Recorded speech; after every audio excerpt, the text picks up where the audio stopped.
Okay, first sup backpack journey. Here we go. It's happening. Backcountry. Kind of. More like front country. Very front country. We're bringing Rosie with us. Where's Rosie? There's Rosie. Like in the front yard, front country. Hi, Rosie. With her cute little life vest. She's gonna get so happy in the water. But you're digging this this paddleboard? Yeah. It's been good for you? Yeah. It has been good for me. It's awesome. It's a winning situation all around. Rosie, why are you so cute? Hey, Rosie! Rosie! Hi. Hi, Tiny. Hi. What do you think? It's hot out, huh? Wow, we're doing this. There's a lot of good learning going on right now. Because right now there's something digging into my back. This is why we're doing this. That's why we're doing this. We're learning. Okay, I gotta figure that one out.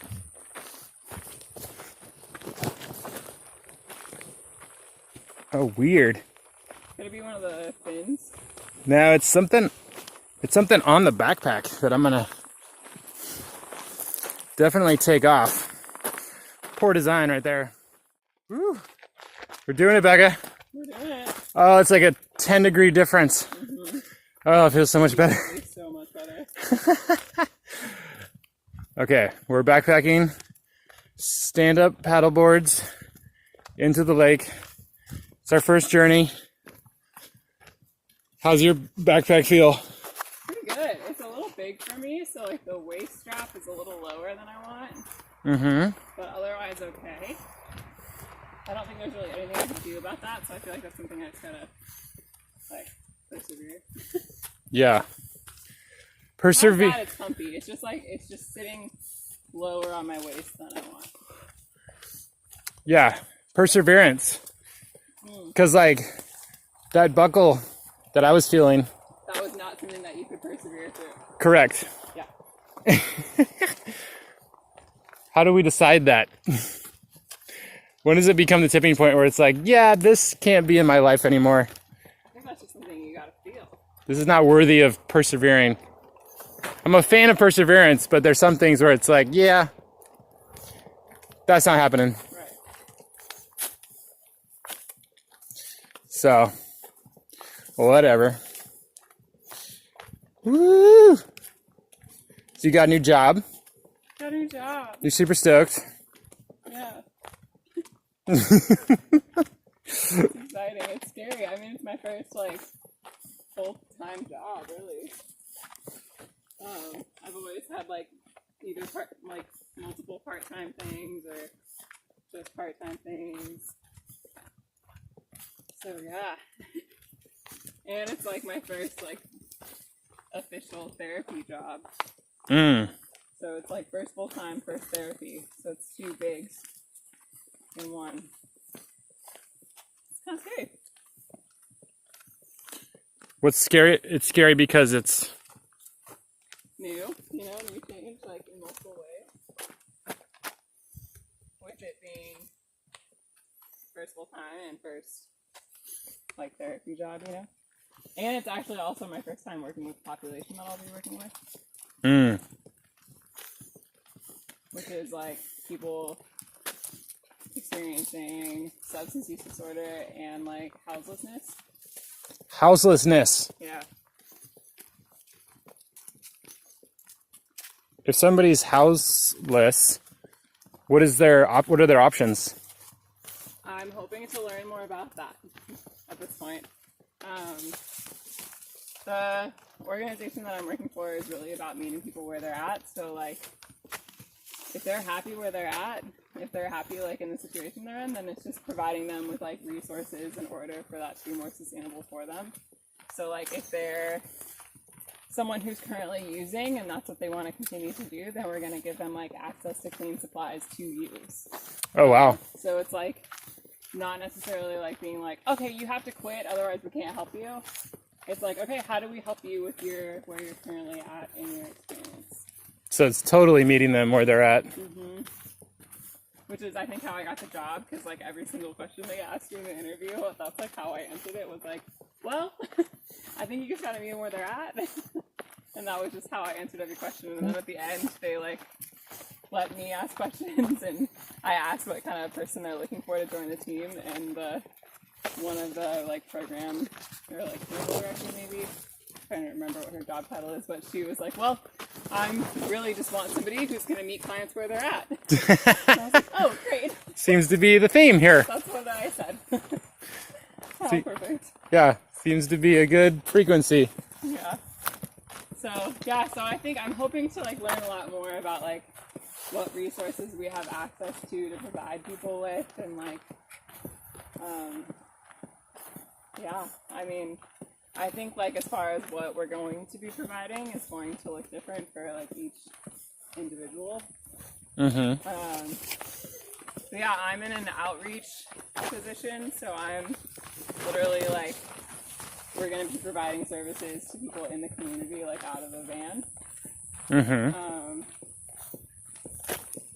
Yeah, crazy. Out of the van. Yeah, so the team's going to have a van, and we're like going to be like going into the community and having like individuals like in the van with us, and that's like how we'll create our space to like provide services out of. Hello. Hi guys. Hi. Hello. Hi.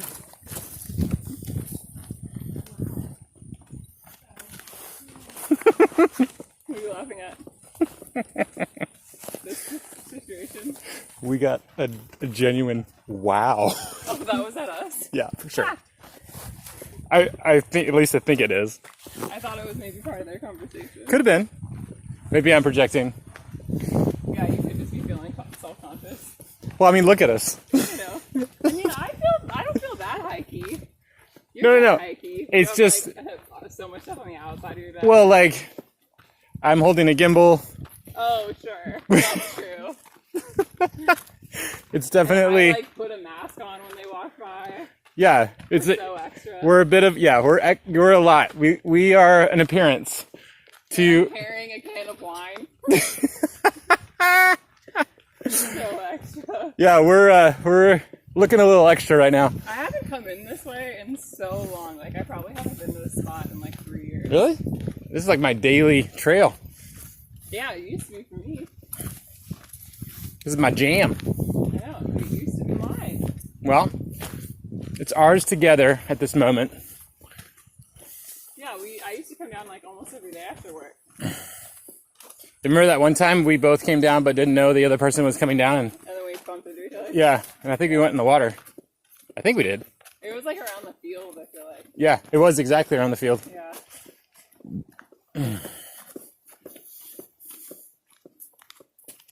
So it's not like a creeper van. It's like a helper van. Yeah. Yeah, come and get in my car. I have ice cream. And therapeutic services. Watch out. Yeah. And therapy. I have ice cream and therapeutic services. How can I support you today? Yeah. It's a totally different kind of van jam.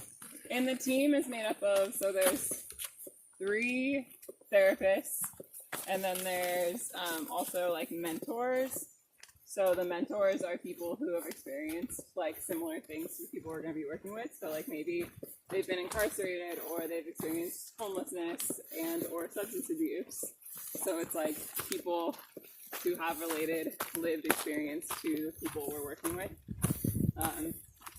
in tandem like with the mental health providers providing services. So I definitely think I'll be leaning into like the mentors a lot, because I think they'll have like an easier time building rapport with people. I really want you to meet my cousin's wife, Jerry. Did I tell you about her? I think you've maybe mentioned her before. She works at a psych ward. Yeah, I remember that. I think I'm noticing the people that are in my life more often have a similar vibe. Yeah. And they tend to be the vibe of humans that serve in the trenches in a way that is meeting them where they're at. Yeah. Meeting other humans where they're at. And she's a big fan of that. So, Super important. yeah. I mean, it's exactly what you were talking about yesterday in team building, as far as like how everybody's needs are different, and so it's like, how can I support you right now? Yeah. Not like how could I support you an hour ago and I'm going to respond in that way, but like how can I like support you right now? Yes. The same thing. Yeah, totally. Totally. Because we're fluctuating, multifaceted beings. It's interesting. I forget his name. David Cho?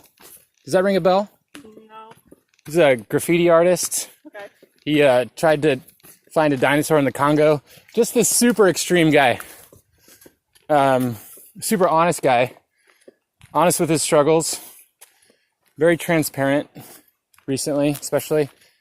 And one thing that he was expressing is like how multifaceted he is.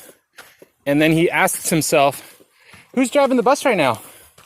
What part of me is driving the bus? Yeah. And then like realizing he can choose who can drive the bus. What does that mean? Well, like there's confident Becca. Okay. There's fearful Becca. There's worried Becca. There's ego Becca. There's kind, loving, supportive, all the different Beccas. Sure. And you can look back on your life and notice when you've been a certain kind of Becca. Yeah. And okay. Yeah. So he's like, you can choose, you can look and see who's driving the bus, like who's driving this meat spaceship, who's piloting your ship right now. And I thought that was kind of a cool way to look at it. Like, oh, yeah, who is driving my bus right now? Right. Yeah, I like that too. Because I know all my different sides. There's times when I've been like so confident, like, yeah, we got this, versus anxiety, panic attack, like, Definitely. yeah. So I don't know. I thought that was cool. Yeah, I like that too. Just like being intentional about like where you're at and kind of doing like self check-ins to like see where that is. Yeah. Yeah. Woo. What do you think? I haven't started anything up there. Huh? Am I allowed to have a leash? I don't see anybody. Do it. Do we want to go left? Sure. Kind of the Yeah. classic spot. Oh, dude, we're going to do the classic spot. Aw. The Becca Classy Spot. 2013. The Becca Classy Classic Spot. Where we used to go in 2013, pretty much 2 to 3 times a week Or more. as a group. Yeah, this is, Yeah, I guess as a group it'd be like 3 times. So yeah, like individually we're all out here like all the time. yeah. Yeah, when I found my 2012, I didn't know about this. Me either. And me and Corey went on a hike like towards the end of the season. I'm like, what? Yeah, like, No. If I'm working here next year, this is a thing. We're yeah, gonna, it's so accessible. yeah.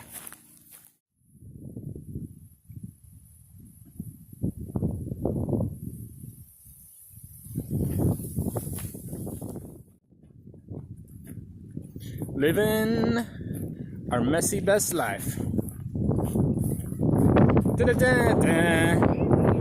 Da-da-da-da-da.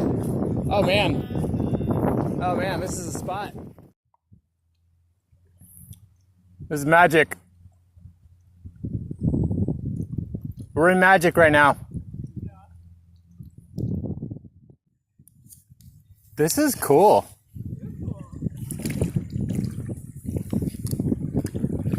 I'm liking this jam. So Becca,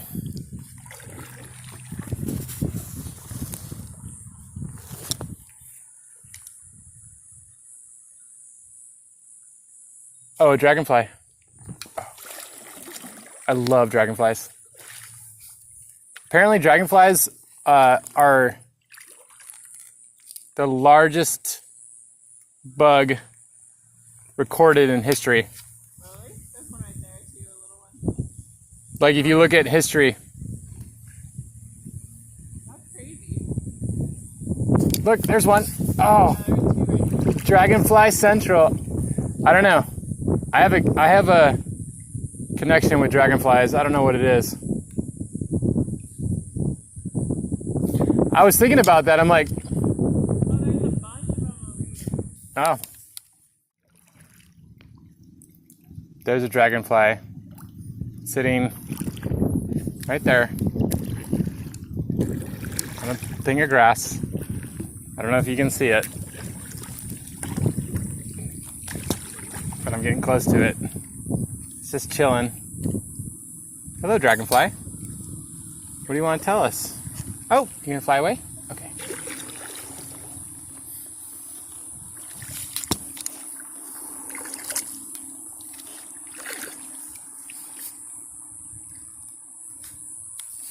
Becca, this is cool.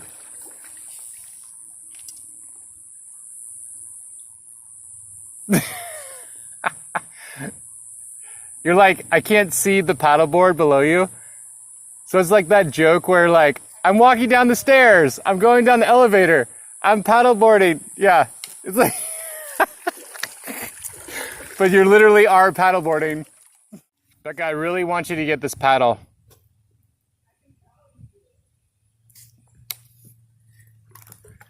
Is that weird of me? Am I?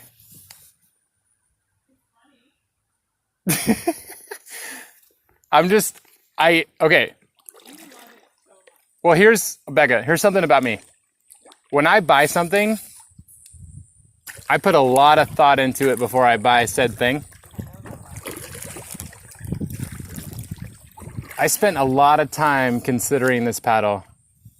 And you're really proud. Yeah. For multiple reasons, and for a stand-up paddleboard hobbyist, this is the ultimate paddle for it.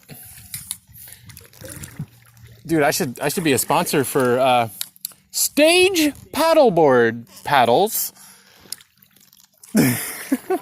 I endorse you. I fully endorse you.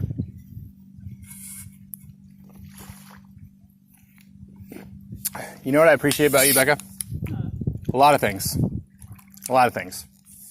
But what the one thing I'm thinking about right now is I feel like we're the perfect frequency of how we like to be outside. Yeah, that is true about us. Like this is so awesome. It's really nice that we're that way. Yeah.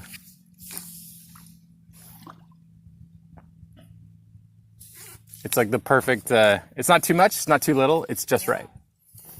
Some people you gotta like, just stop watching Netflix, get outside. It's like annoying, so you don't ask them anymore. And the other people are like, let's summit Everest. You're like, eh. Yeah, we want to be out and we want to be moving, but we don't need to be going hard. Exactly. Simply outside with Becca. But yeah, at the same time, we like both also care about our bodies and like our actions. Yeah. Yeah, it's a good combination. Gross, all this lake water. I mean, that's your option to think of it that way. It's just kind of stinky. Cool though. Or is it palpable? Palpable. It just has a lot of palpableness. Palpableness. Is that a word? Palpability. It's heavily palpable. I think we're almost to the end. Yeah, where our fins don't work anymore. Yeah. Let's see if I pass this wall. Oh, there's salamanders! I love salamanders. Oh, I cleared it. Oh no, I'm dragging. This is the end. My friend, my friend. This is the end. The worst part about being stuck is that means I have to get off of it to get out of this. Not necessarily. Let's try like backing out a little bit. Let's back it up. My fin's gonna get stuck on that log. Oh. Oh shoot. You're right. You do have to get out. Unless I can turn around without getting off. Try it. Oh god. Okay, so far almost good. I wouldn't say so good, but I would say almost good. All the good. Oh, I turned. Look at it. Becca, you are killing it. This is fun. I'm really glad that you inspired this time. Cosmic can.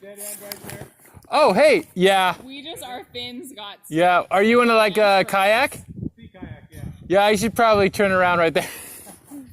We're having trouble turning around in paddleboards, so that's funny.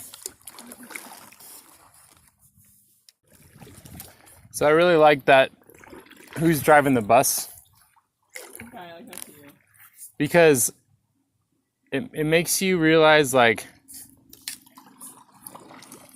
the person who's driving the bus right now and how I'm perceiving the world could ultimately be very lame. Like you're hating life, right? But when you know, it's like, okay, if I can just persevere through driving the bus through said situation, I know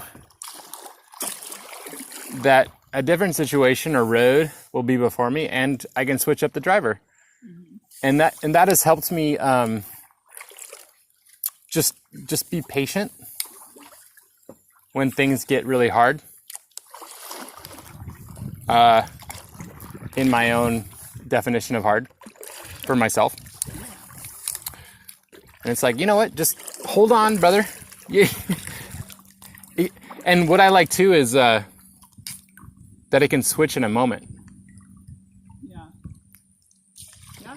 It can my literal attitude and way of perceiving the world and experiencing life can switch real quick. Yeah. And it doesn't take a lot. That's a blessing and a curse, because the curse is it doesn't take a lot to switch it into hell. but you can switch it to heaven. And I think that's where the importance of self-awareness and navigating I call it navigating your 100%.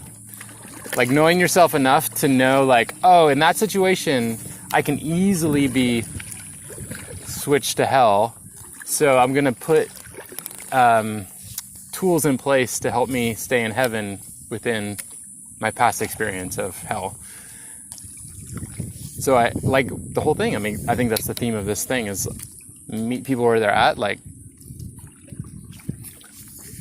people are doing their best and they've learned how to navigate their 100% the best they know how so far. And there's tools we're not aware of and we can,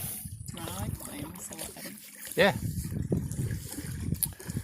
So I'm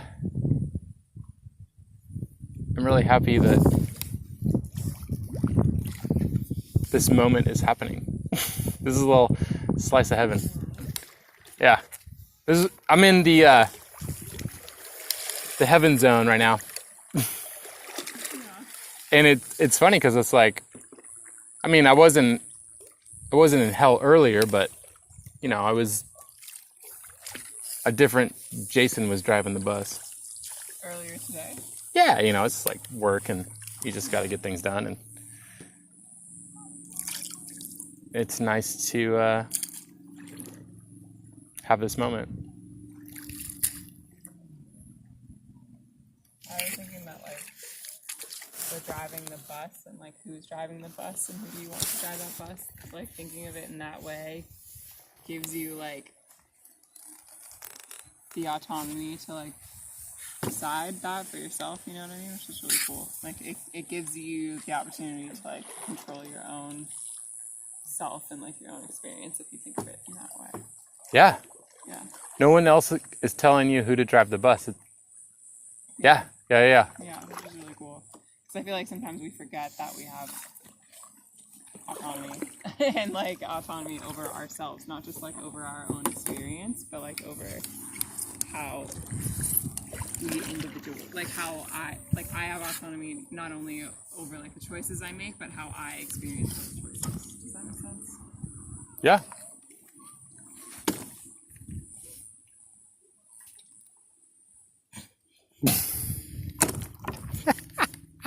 was magic. That was full magic. Was you happy? Becca, you are the ultimate cosmic cantina I don't even buddy. remember what it all was. Maybe Jesus would remember that was the night we came up with that. Yeah. I doubt he. Yeah. Remember. No, It blew my mind when he was there, though. Yeah, he really wanted to reach out to me, and here's the thing though, like, I'm thriving. But I know you got a little crazy eyes there, but I know That's because I turned expecting you to be like, I'm thriving, and you were like, I like you say it, and I turned, you're like, I'm thriving. and I'm saying that to myself too. Like I'm saying that because I've had experiences where I'm not, and I've had experiences where I am thriving and I wasn't aware enough or appreciative enough, and so I've learned to appreciate when I am thriving and what my jam looks like. And sometimes you have to be out of your jam to see what your jam is. Mm-hmm. And I'm in my jam. Cool. Yeah, I'm in my jam. That's a good space to be. Yeah, and my jam looks like a lot of things. That's so funny. I was just, if you weren't going to continue into that, I was framing what my question was going to be to what you just said, and it was, what does your jam look like? And then you went, and my jam looks like... I was so weird. I love it. That was that moment, like, we did that podcast with Katie, and you both said at the same time, she chose this life for you. Yeah. You know what? I feel an interesting connection with you and Katie in the same vein of like the cosmic cantina buddies, where there are so many things that we need to and have and will continue to just be like, hey, like when the horse hit me in the chest, like reminders of who we are. And I feel that energy with you and Katie, where it's like, yeah, life's tricky, life's hard, we're navigating how we're supposed to navigate. And then you got those certain friends, family friends I call them, where they're just like,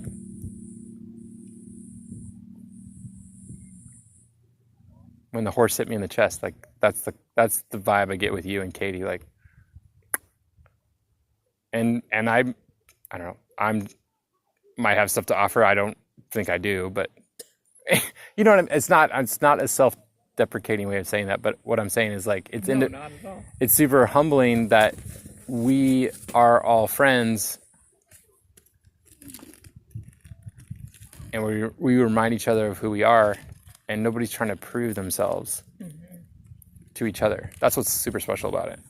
And so it's like, that's what I like. And so I'm just noticing that and being grateful. It's crazy to me that Katie and I have not known each other for like 7 years. Right? You've gone to festivals, right? I actually don't think I have. I feel like I understand the festival energy, but I've never actually been to one. Well, I've never even been to like Oregon Country Fair. Sure, it doesn't matter. A horse, a time with a horse in an arena is a festival. Okay. I do that every day. Yeah, so you're already in it. But I do it very You're already in it. It's same thing, different language, I call it, where there's so many layers to like what we're perceiving as real and what we're making up as, as Brene Brown says, the story I tell myself. There's more stories, there's more layers of stories that we tell ourselves on top of what is actually real. And it's really amazing when we can be in an experience that just like exponentially pierces those layers. Like being in the arena with those horses, it's like, boom, being at a festival, boom, like being in a float tank, like when I go on trail runs. Like it just,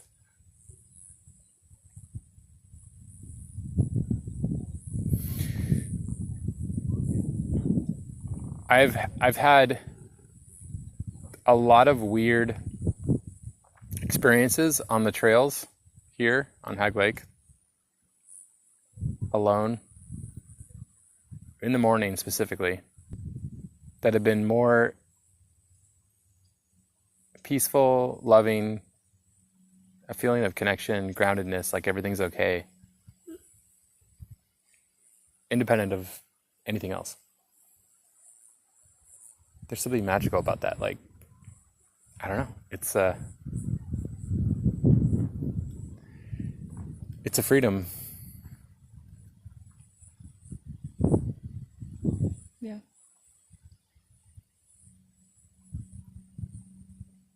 I don't know what that is. Somebody I just met earlier called it the third man What does that mean? phenomenon. She called it the third being. Okay. And because man, woman, whatever. Sure.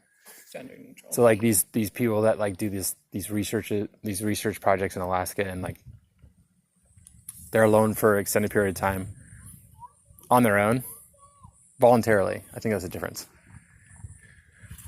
And they have this profound peace that comes over them.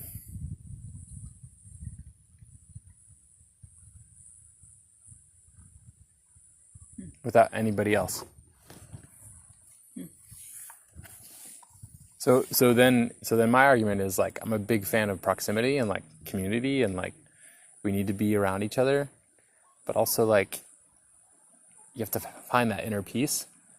So how do you do that? It's like a spectrum of like narcissism versus codependency. Like, how do you navigate your self-worth with and without others? Because you can't be an island. Like humans need humans. But also, if you're too needy, then that's weird. You see what I'm saying? Yeah. So what is that middle road? What is that middle road?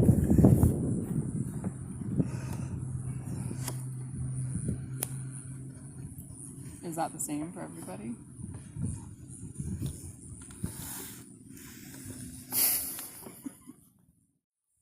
I think everyone's a celebrity. That's what it looks like. So yeah. That's what I'm trying to say is We're saying the same thing, but yeah. Everyone is awesome. And the difference is owning it or not, with humility.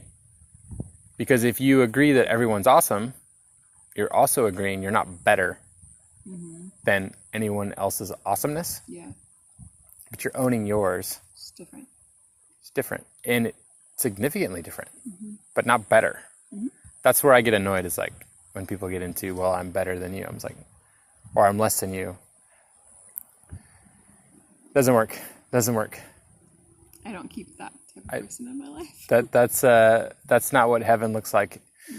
And my big thing is I want to bring heaven here right now. That's my current jam. And people are asking me, well, what does that look like?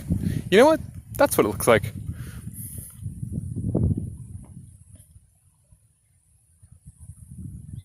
Owning my celebrity self with empowering others into their celebrity selves. And be kind. Don't be a douche. That would be my thing. And I'm a hypocrite. Like, Sure. and that's my other thing, is like, everyone's amazing, everyone sucks. Yeah. We've said this multiple times before, but that's another. I have multiple hills I'll die on.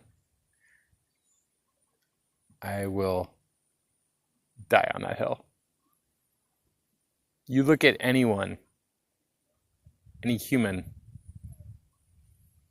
they're not perfect.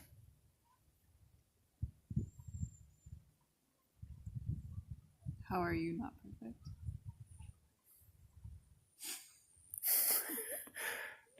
changing the paradigm of perfection, right? How we view perfection.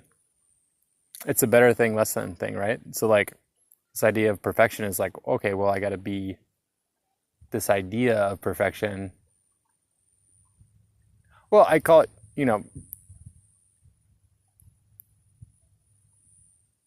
being our messy best. Like aim towards your best, but have forgiveness for yourself that it's going to be messy. That's been giving me permission to like show up in my life. I think that's a better focus than I will not show up until I'm perfect. Because I almost think that's I agree. Impossible. It is impossible. So it's a bit of a conundrum. Mm-hmm. I don't believe in perfection. Who could? Like, what is that? Yeah, does anyone? And who defines it? I don't know if I've ever met anybody who does. Well, it's funny because then, with my horse, we recognize that, there's no perfect horse. And I feel like I was taught about, perfect and what that was with horses at, a pretty young age, just because I've been riding since I was, 10. And now with my horse, whenever, I'm riding and my trainer's there, when, after my ride, she'll be like, how was he? And I'm like, oh, he was perfect. But, he's not perfect. And I know he's not perfect, but,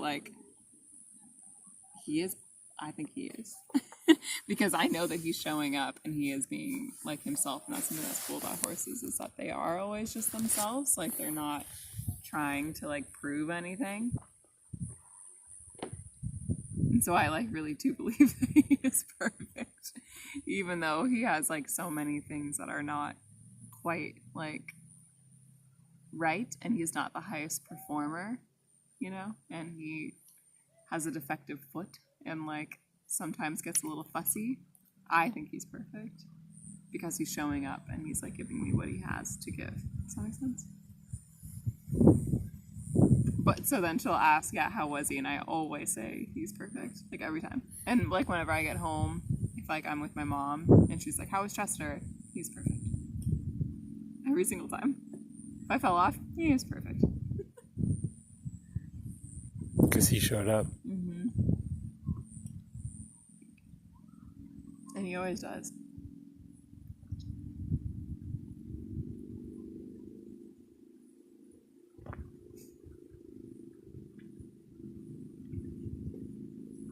Got emotional there, sorry. It's okay. I think he's legitimately the best being in my life.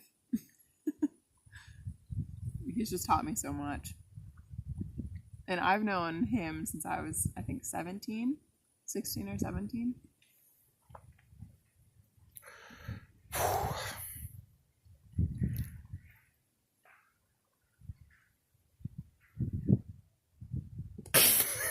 The forest is falling over there.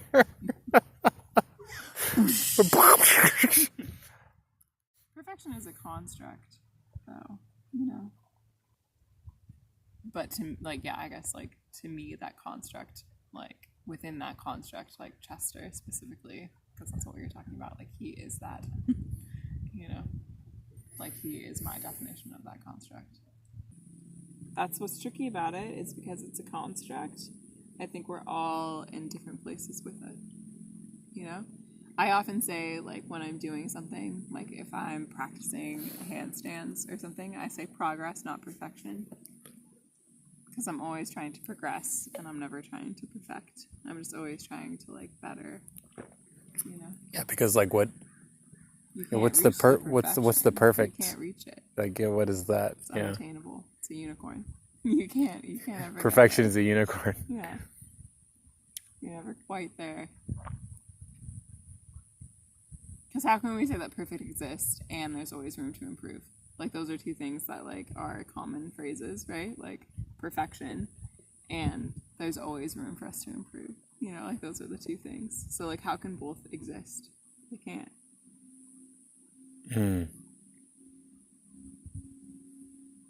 If perfect... I see what you're saying, yeah. That's perfect, a very Zen thing. If perfect is something that exists, then there's not always room to progress. But we say that a lot, as humans, that there's always room to improve. and they can't coexist. There can't always be room to improve. If you can reach perfection. But you can't. And that's why I don't believe in perfection. I don't believe in perfection, and I think that Chester is perfect. And I think that showing up is your own perfection. Boom. I know, it's a yin yang. It's a conundrum. It's a catch-22. Mm-hmm. Truth and the irony, right? Like, Becca,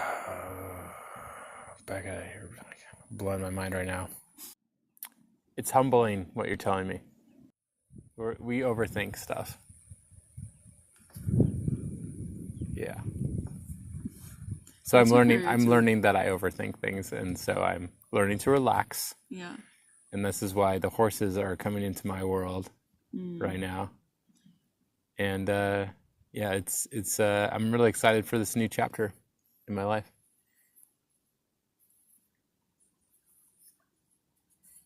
I really want to do corporate groups in the arena. I think that would be the coolest thing. Yeah, I think too much. Like,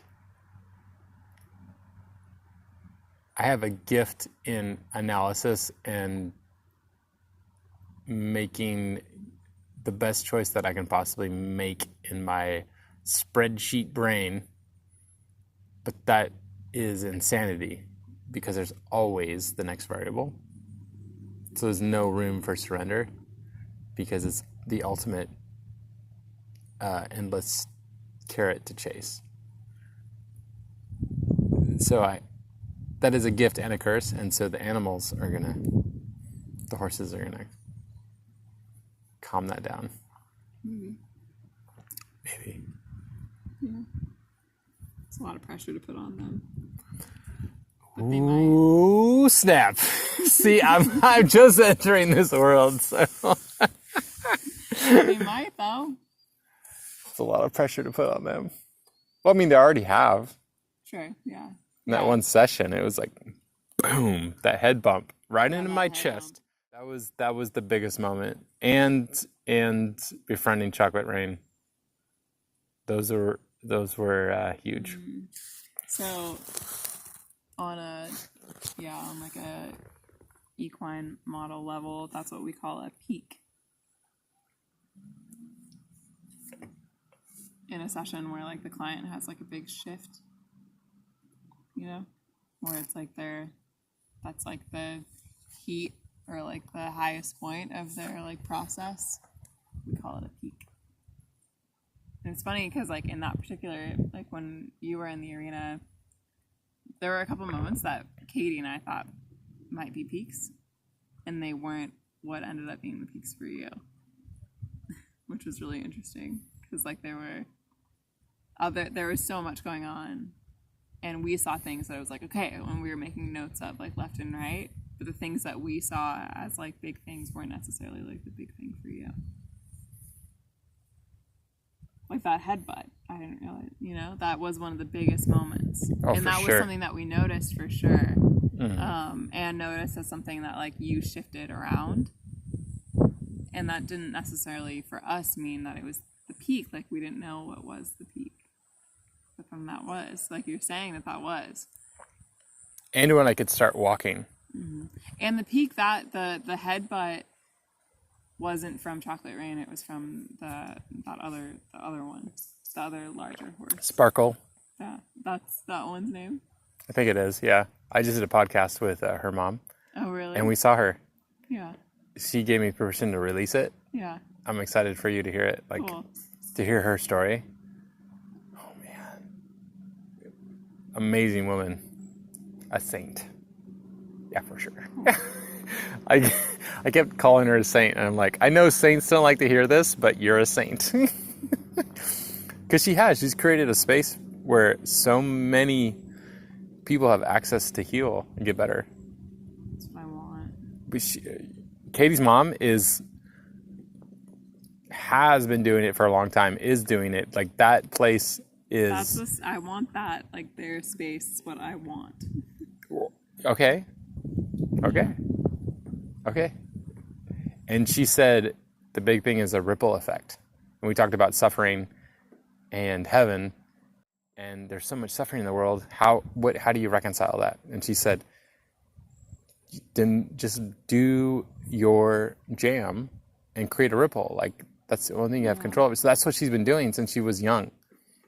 Most driven person I met in the best way.